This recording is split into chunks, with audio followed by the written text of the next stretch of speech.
পাঁচ ওয়াক্তের নামাজ পাঁচজন নবীর নাম অনুসারে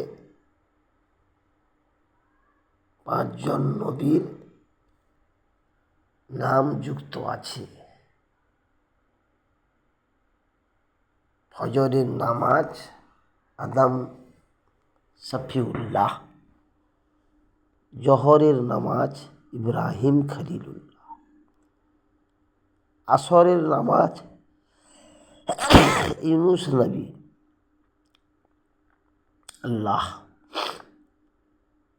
মাগরিবের নামাজ দাউদ খলিফাতুল্লাহ, ইশার নামাজ মুসা কলিমুল্লাহ, হজরত মোহাম্মদ মুস্তফা সাল্লাল্লাহু তাআলা আলাইহি সাল্লামের নাম যুক্ত আছে তাহাজ্জুদ নামাজের সাথে। আরেকভাবে বলা যায়, সর্বপ্রথম ফজরের নামাজ কে পড়েছিলেন? আদম নবী, আদম শফিউল্লাহ। জহরের নামাজ ইব্রাহিম খলিলুল্লাহ, আসরের নামাজ ইউনুস নবী আল্লাহ,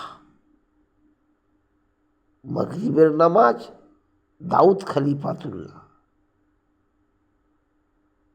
ঈশার নামাজ মুসা কলিমুল্লাহ। অনেকে আবার মাগরিবের নামাজ ঈসা রূহ আল্লাহর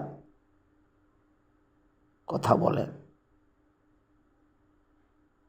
আর হজরত মোহাম্মদ মুস্তফা সাল্লাল্লাহু তাআলা সাল্লাম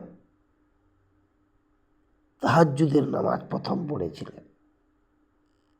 আল্লাহর মর্জি, আল্লাহর হুকুম, আল্লাহর নির্দেশ,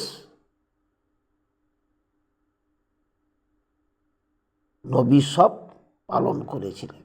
নবী, রসুল,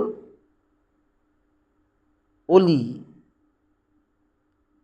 রসুল, নবী, অলি সবাই আল্লাহওয়ালা।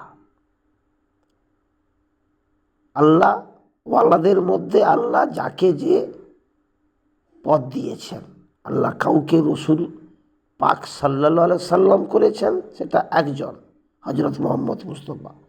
অন্যান্য অনেক রসুল আছেন, নবী আছেন। আল্লাহকে ইয়াদ করে আপনারা আল্লাহর নির্দেশ পালন করুন। আল্লাহ হাফেজ।